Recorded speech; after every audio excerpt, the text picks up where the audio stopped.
Welcome to save and invest idea YouTube channel. এখানে personal financial management এবং share market related video নিয়ে আমি আসি। প্রতিটি ভিডিওই কিন্তু কমপ্লিটলি এডুকেশনাল পারপাসে বানানো। এই চ্যানেল থেকে কোনো কোর্স অফার করা হয় না। আমি কোনো স্টক রেকমেন্ডেশন করি না, হোয়াটসঅ্যাপ বা টেলিগ্রাম গ্রুপ, ট্রেডিং অ্যাপ বা ইন্ডিকেটর, মোবাইল নাম্বার বা মেসেজ প্রোভাইড করি না। আমার ভিডিওতে আলোচনা করা স্টকে কেউ ইনভেস্ট করে লাভ বা লোকসান করলে save and invest idea YouTube channel কোনোভাবেই তার দায়বদ্ধতা নেবে না। শেয়ার মার্কেটে ইনভেস্ট করলে মার্কেট রিস্ক নিতেই হবে। কাজেই নিজস্ব ফাইন্যান্সিয়াল অ্যাডভাইসারের সঙ্গে আলোচনা করবার পর ট্রেডিং বা ইনভেস্ট করার জন্য রিকোয়েস্ট করা হচ্ছে।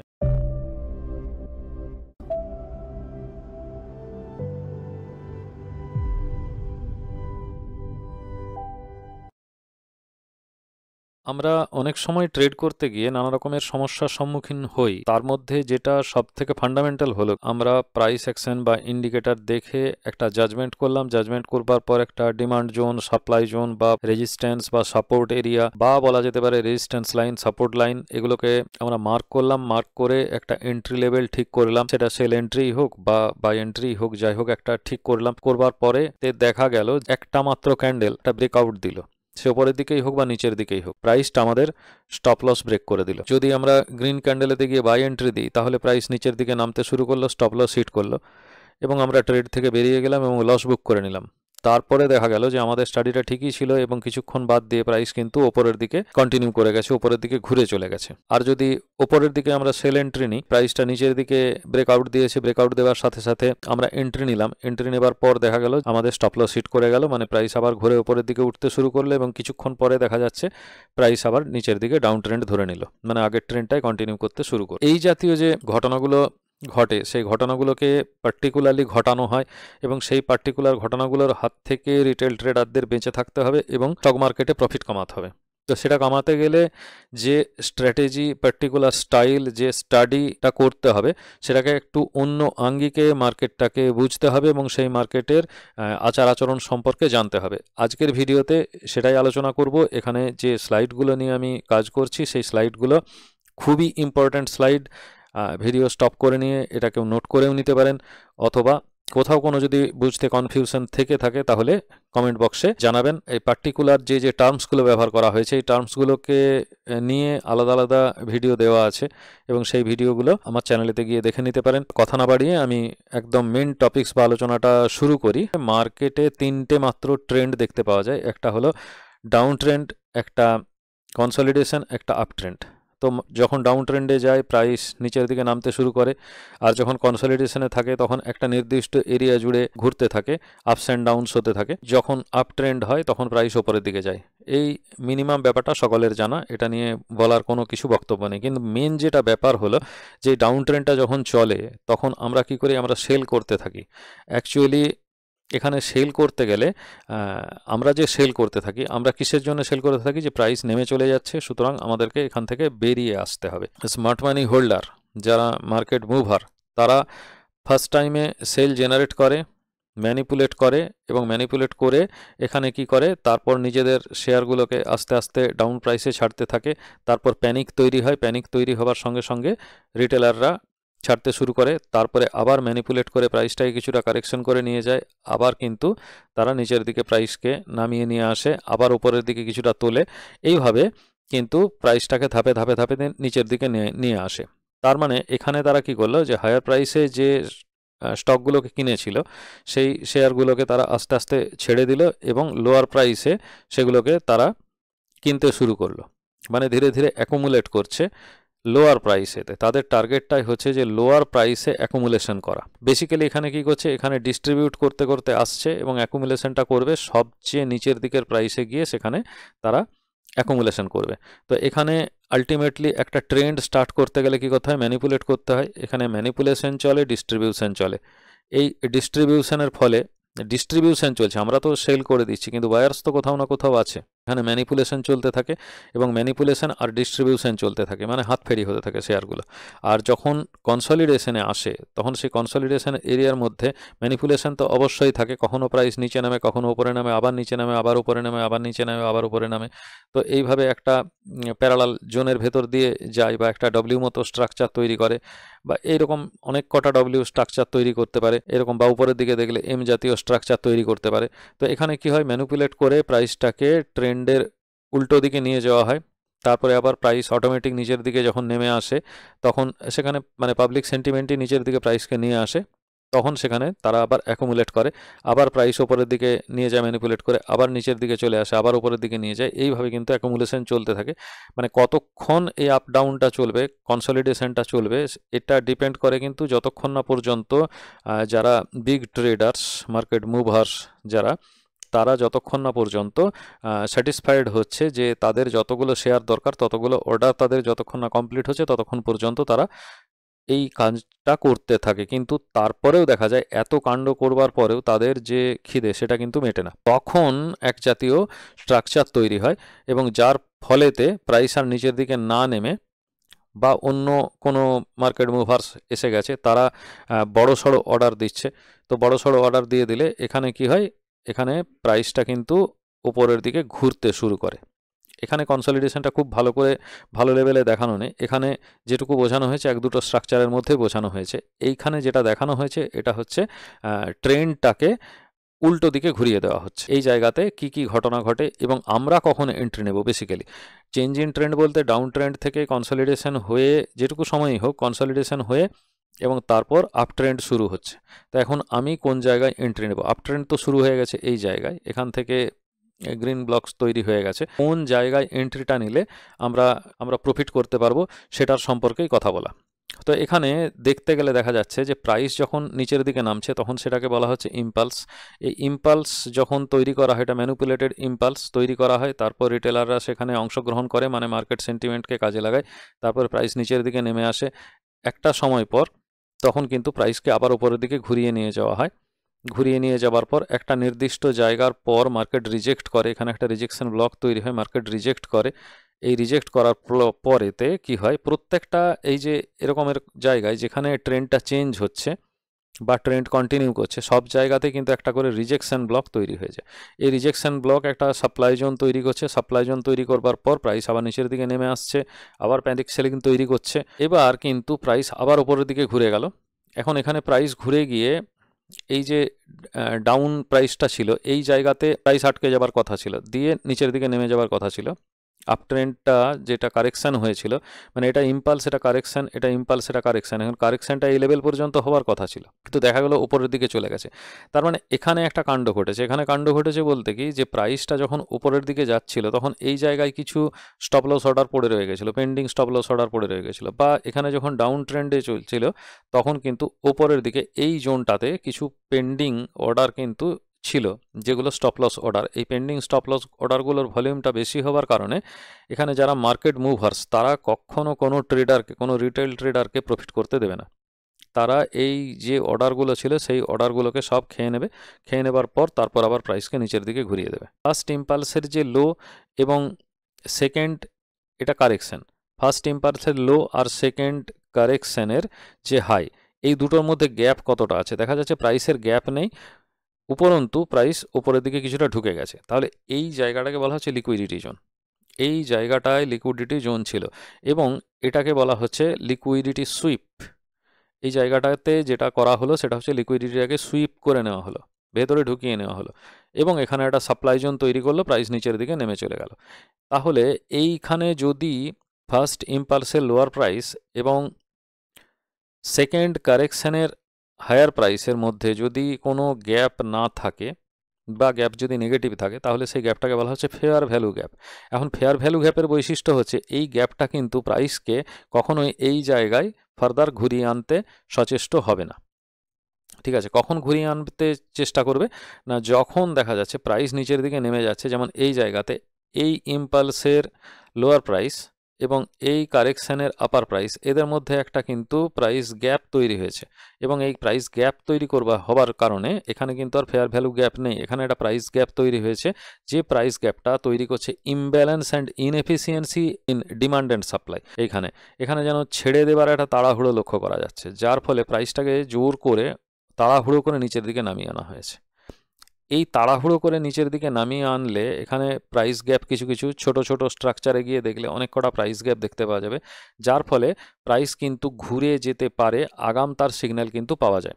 অবশ্যই এটা এলটিএফে মানে লোয়ার টাইম ফ্রেমে এটা দেখতে পাওয়া যাবে, কিন্তু এটা হায়ার টাইম ফ্রেম ধরে আমাদেরকে প্রথমে জাজ করতে হবে, এবং লোয়ার টাইম ফ্রেমে যখন আমরা স্টাডি করব তখন বুঝতে পারা যাবে যে এর পরেই কিন্তু একটা এখানে ফ্র্যাক্টাল লো লিকুইডিটি জোন তৈরি করবে। ফ্র্যাক্টাল লোস যখন তৈরি করবে তখন একটা লিকুইডিটি জোন, এখন এই ফ্র্যাক্টাল লোটা কি সেই সম্পর্কে আলাদা করে ভিডিওতে বলেছি আমি, সেগুলো নিশ্চয়ই দেখেছেন, এখন আর ফ্র্যাক্টাল লো নিয়ে নতুন কথা বলার কিছু নেই। তো এই যে ফ্র্যাক্টাল লো এখানে তৈরি করলো, এই ফ্র্যাক্টাল লো তৈরি করলে ট্রেন্ডটা চেঞ্জ হবে। তো এই চেঞ্জটা দেখে কি আমি বুঝতে পারবো যে এইটা একটা ইম্পালসের পরে আগের কন্টিনিউয়াস যে কারেকশান হচ্ছিল সেই কারেকশান, যদি এই কারেকশানটা উপরের দিকে গিয়ে ফেয়ার ভ্যালু গ্যাপ করে দেয় তাহলে কিন্তু কারেকশানটা নর্মাল কারেকশান, প্রাইস কিন্তু আবার নিচের দিকে নামবে। ঠিক আছে, তখন এই সাপ্লাই জোন কিন্তু রেজিস্ট্যান্স হিসেবে কাজ করে যাবে, তখন কিন্তু প্রাইস আবার নিচের দিকে নামছে। কিন্তু যদি দেখা যায় যে ওপরে গিয়েই আটকে যাচ্ছে এবং একটা ইমব্যালেন্স বা ইনএফিসিয়েন্সি তৈরি করছে, তাহলে এই ফ্র্যাক্টাল জোনটা কিন্তু ভ্যালিড হয়ে যাচ্ছে, এবং এখানে যে লিকুইডিটিটা তৈরি করছে সেটা একটা ভ্যালিড জোন তৈরি করছে, মানে এইখানে একটা ডিমান্ড জোন তৈরি হয়ে গেল, এখানে একটা ভ্যালিড ডিমান্ড জোন তৈরি হয়ে গেল, যেখান থেকে প্রাইস নিচের দিকে ঘুরতে শুরু করবে। তো এই ডিমান্ড জোনটাকে যদি আমরা কিভাবে মার্ক করতে হয় সেটা আমরা শিখেছি। তো এই ডিমান্ড জোনটাকে যদি আমরা মার্ক করে নিতে পারি, এবার এই জায়গা কিভাবে ঘুরবে এটা ফ্র্যাক্টাল লোজ তৈরি করতে পারে, করে লিকুইডিটি দেখাতে পারে, অথবা এখানে আমরা যেভাবে মানে ওটাকে আমরা কি বলি যে এখানে লেগ আউট ক্যান্ডেল তৈরি হয়েছে, তো এইভাবে একটা জায়গাও তৈরি করতে পারে, leg in leg out candle তৈরি করেও কিন্তু এখানে লিকুইডিটি তৈরি করতে পারে বা ডিমান্ড জোন তৈরি করতে পারে। এটা কিন্তু প্র্যাকটিক্যালি ডিমান্ড জোন তৈরি করেছে, এটা কিন্তু লিকুইডিটি জোনের মধ্যে পড়ছে না। কিন্তু যদি একদম ফ্র্যাক্টাল জোন হয়, মানে এই মাত্র দুটো রয়েছে, তো এ পরপর দুটো এরকম তৈরি করেছে এবং তৈরি করবার পর ট্রেনটাকে চেঞ্জ করে দিয়েছে, যদি হয় তাহলে কিন্তু ফ্র্যাক্টাল লস তৈরি করে দিচ্ছে। যাই হোক, এইগুলো নিয়ে আর এই মুহূর্তে এখানে কথা বলার কোনো দরকার নেই, কিন্তু বেসিক্যালি আমাদেরকে যেটা দেখতে হবে যে ট্রেন্ডটা চেঞ্জ হচ্ছে কিনা, সেই ট্রেন্ডটা চেঞ্জ হচ্ছে কিনা এটা বুঝতে গেলে আমাদেরকে দেখতে হবে যে এখানে প্রাইস আবার আগের ট্রেন্ডে কন্টিনিউ করছে কিনা। প্রাইস আগের ট্রেন্ডে কন্টিনিউ করবে এবং এই ডিমান্ড জোনে আসার পর, ডিমান্ড জোনে এসে যাওয়ার পর প্রাইস ওপরের দিকে চলে যাবে। তো যারা রিটেল ট্রেডার তারা মনে করবে প্রাইস নামছিল, প্রাইস লোয়ার প্রাইসে গেল, কম পয়সায় পাওয়া যেত এবং প্রাইস আস্তে আস্তে ওপরের দিকে অনেকখানা উঠে চলে গেল। তাহলে এখানে যেটা হলো সেটা কি লস হয়ে গেল, কারণ কি এই জায়গায় ব্রেকআউট দেখিয়ে দিয়েছে, এইখানে ব্রেকআউট স্ট্রাকচার দেখিয়ে দিয়েছে। এই ব্রেক অফ স্ট্রাকচার এইখানে ব্রেক অফ স্ট্রাকচার ছিল, এখানে একটা ব্রেক অফ স্ট্রাকচার দেখা গেছে, এইখানে একটা ব্রেক অফ স্ট্রাকচার দেখা গেছে, এবং এইখানে একটা ব্রেক অফ স্ট্রাকচার তৈরি হয়েছে, যেটা trend changing break of structure তৈরি হয়েছে, যেটা ডিমান্ড জোনটাকে সাপোর্ট করেছে, এবং এই ডিমান্ড জোনটা নেক্সট টাইমের জন্যও হয়তো ভ্যালিড হতে পারে। ঠিক আছে, তো এইভাবে যদি তৈরি হয় তো তখন দেখতে হবে যে আমাদেরকে এই জায়গাতে কোনো লিকুইডিটি জোন তৈরি হচ্ছে কিনা।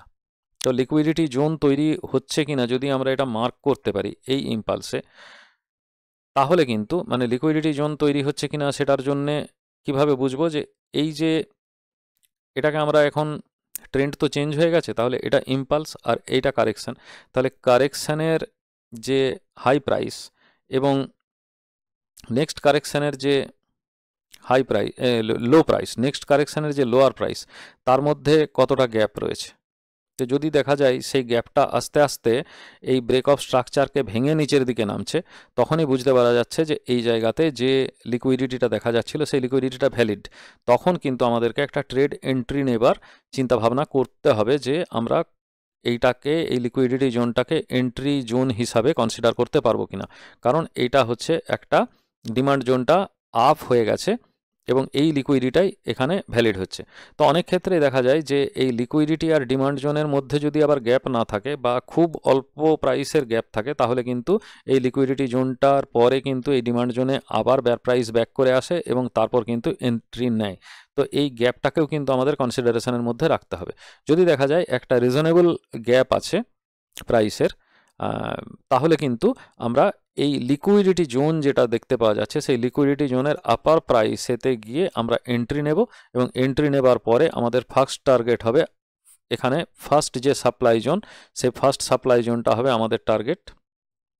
এই ফার্স্ট সাপ্লাই জোনটা টার্গেট হবে এবং সেখান থেকে কিছু সময় ওয়েট করার পর বলতে এখানে পার্টিকুলার যেমন এন্ট্রি স্ট্র্যাটেজি রয়েছে, সেরকম এক্সিট স্ট্র্যাটেজিও কিছু রয়েছে। সেই এক্সিট স্ট্র্যাটেজিটাকে মেনটেন করতে হবে এবং যদি দেখা যায় যে এক্সিট স্ট্র্যাটেজিটা ভ্যালিড হয়ে যাচ্ছে তাহলে কিন্তু বেরিয়ে চলে আসতে হবে। যদি দেখা যায় যে না, এক্সিট স্ট্র্যাটেজি এখনও পর্যন্ত ভ্যালিড হচ্ছে না, তাহলে কিন্তু বেরিয়ে আসার কোনো দরকার নেই, তাহলে ওয়েট করতে হবে, প্রাইস আরও ওপরের দিকে যাবে এবং প্রাইস কিন্তু নিউ হাই তৈরি করবে।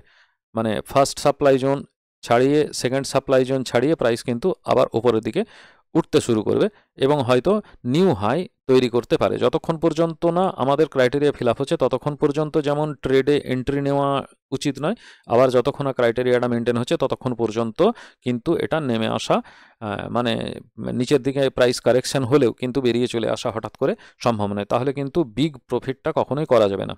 তো সেক্ষেত্রে স্টপ লস ট্রেল করা যেতে পারে, এটা একটা পলিসি। আদারওয়াইজ সেখানে মার্কেট টু মার্কেট স্টাডি করতে হবে, মানে মার্কেটে টাইম দিতে হবে, তবে মার্কেট প্রাইস দেবে, মানে রিটার্ন দেবে। তো রিস্ক রিওয়ার্ডের ক্ষেত্রে এই জায়গাতে যদি আমরা এন্ট্রি নিই তাহলে আমাদের স্টপ লসটা অত্যন্ত কম হয়ে যায়, এবং যেখানে লস যদি বাই চান্স এটা ডিমান্ড জোনেতে ফিরে যায় তাহলে আমাদের লসের পরিমাণটা অত্যন্ত কম হবে। তো লিকুইডিটি ব্রেক করে ডিমান্ড জোনে যদি আসে তাহলে কিন্তু নেক্সট টাইম যে এন্ট্রিটা নেবে সেটা শিওর কিন্তু ওই লিকুইডিটিকে কাটিয়ে এবং সমস্ত সাপ্লাই জোন ছাড়িয়ে ওপরের দিকে উঠে যাবে এবং নিউ হাই তৈরি করবে। এটার একটা 90% মতো একটা প্রবাবিলিটি কিন্তু রয়েছে।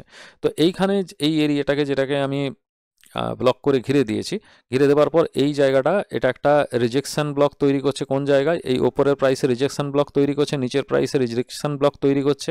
এটা একটা টোটালি রিজেকশন ব্লক। এটা ওপরে মানে এই জায়গাতে এবং নিচের জায়গাতে দু জায়গাতেই কিন্তু রিজেকশন তৈরি করছে, মানে ডিমান্ড এরিয়াতেও রিজেকশন আসছে এবং সাপ্লাই এরিয়াতেও রিজেকশন আসছে, মানে ডিমান্ডও হাই হচ্ছে এবং ওপরের দিকে যাচ্ছে যখন, তখন সাপ্লাইও হাই হয়ে যাচ্ছে, ফলেতে কিন্তু এখানে প্রাইসটা ঘুরে আসছে।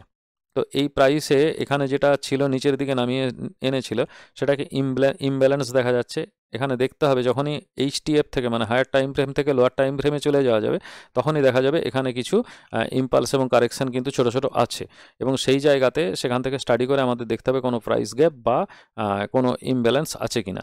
যদি ইমব্যালেন্স থেকে থাকে এবং সেখানে এই জাতীয় কোনো ফ্র্যাক্টাল লস তৈরি হয় তাহলে কিন্তু এটা লিকুইডিটি জোন হয়ে যাবে, যে লিকুইডিটি জোন কিন্তু প্রাইসটাকে আবার নিচের দিকে নেমে আসবে এবং যে পরিমাণ লিকুইডিটি হবে টাচ করবার পরে কিন্তু প্রাইস ওপরের দিকে বেরিয়ে যাবে। তো বেরিয়ে যাওয়ার সময় এখানে কিন্তু আমাদের যেটা ব্রেকআপ স্ট্রাকচার যেটা হবে সেটা এটার হাই প্রাইসের পর কিন্তু ব্রেকআপ স্ট্রাকচার আমরা পাবো। তো ভ্যালিড ব্রেকআপ স্ট্রাকচার যখন দেখতে পাবো তখন কিন্তু তক্ষুনি ছুটে গিয়ে এন্ট্রি নেবার কোনো যুক্তি নেই, প্রাইস ওপরের দিকে যাবে এবং এই যে লিকুইডিটি জোনটা তৈরি হলে এই লিকুইডিটি জোন প্রাইসকে কিন্তু নিচের দিকে ঘুরিয়ে নিয়ে আসবে এবং ঘুরিয়ে নিয়ে আসার পর তখন কিন্তু এন্ট্রি নিলে প্রাইস ওপরের দিকে উঠে যাবে, ফলে কিন্তু প্রফিট করার সম্ভাবনাটা বাড়তেই থাকবে। তো এই হলো একটা স্ট্র্যাটেজি। তো সেকেন্ড টাইমেতে আমি পরেতে বলবো যে এখানে যে ভ্যালিড অর্ডার ব্লক বা লিকুইডিটি যেটা জোন তৈরি হচ্ছে, এই লিকুইডিটি সুইপ বা লিকুইডিটি গ্র্যাবিং ব্যাপারটা কি, এখানে ম্যানিপুলেশন করতে গিয়ে এখানে ইম্পোজ কিভাবে করা হচ্ছে, এই বিষয়গুলোকে কিন্তু মাথার মধ্যে রাখতে হবে এবং সেইগুলোকে নিয়েই কিন্তু আমাদের নেক্সট ভিডিও।